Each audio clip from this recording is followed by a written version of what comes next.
I wanted to come on, and it's been 2 weeks since our mom was taken, and I just wanted to come on and say that we still have hope, and we still believe.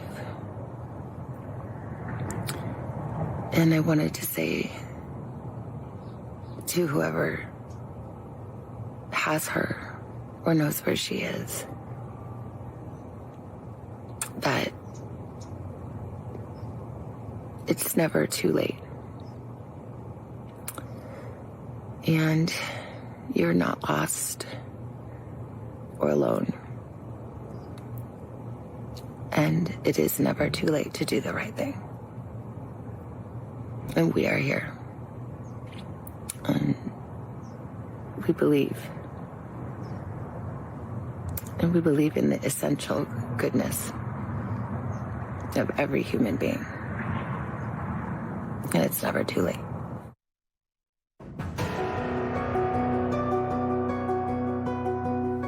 It's never too late to do the right thing. That was Today's Show co-host Savannah Guthrie with a new video pleading with the person or people holding on to her 84-year-old mother, Nancy. Yeah, so we are now entering a third week in search for Guthrie, with investigators possibly on the verge of getting a huge break in the case thanks to DNA found on a glove that was found less than 2 miles from her home. So for more this morning, we are joined now by former FBI agent Jonathan Gilliam and forensic criminologist Dr. Laura Petler. Great to see you both this morning. Jonathan, since we last spoke with you, the reward has been doubled, and now we have this new video from Savannah. Does this do anything to sway a possible kidnapper or someone who knows something to come forward?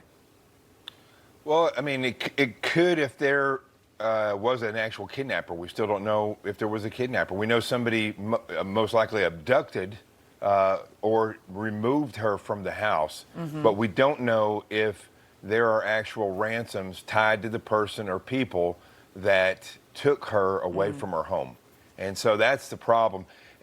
Ransoms, or not ransoms, rewards work very well for people that are around those individuals that hear something, may know something, and then they flip and decide to talk to law enforcement. So that's our greatest hope, is that if somebody knows somebody who did this, and I think that's what that law enforcement is getting. I think they're getting a lot of tips, and that's why we see these active scenes where they go in and detain people and get a search warrant, because they're searching based on reasonable suspicion, not probable cause, and they're going out and doing that because there's a possibility they may still have her.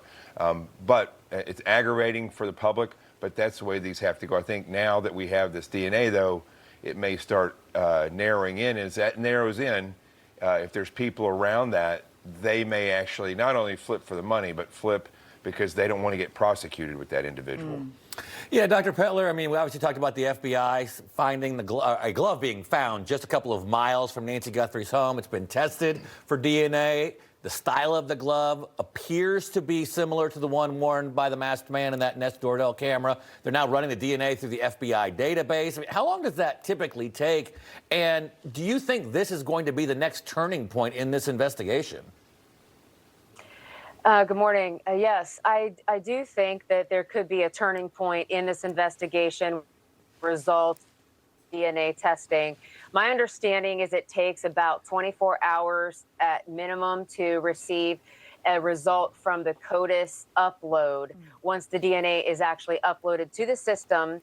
And then what I would expect is if they get a positive result, that changes the entire trajectory of this investigation from simply just surveillance or some of the other things that we've seen, like the video or theories, into an actual identifiable suspect, where then they can rebuild the timeline, they can corroborate with additional evidence, and then they can move toward a confirmatory sample to make sure that that DNA does actually match that person, and then decide on charging decisions and arrest decisions. Yeah, good point. And we know that authorities are now also looking at that suspect's backpack seen in that Nest doorbell camera video as well. And investigators are now using a high-tech Bluetooth signal detector in a helicopter to try and locate a signal from the pacemaker of Nancy Guthrie. Jonathan, what do you make of this? And do you think the backpack and maybe the Bluetooth signal could solve this case?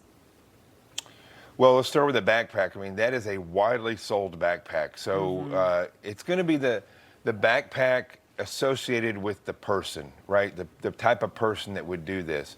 Now, I know Sheriff Lamb, when he used to be sheriff down right next to that, and I'd go down there and see him and go off of the road 5 feet, the main road that would go through there, a highway, and there'd be literally tens of thousands of the same backpack.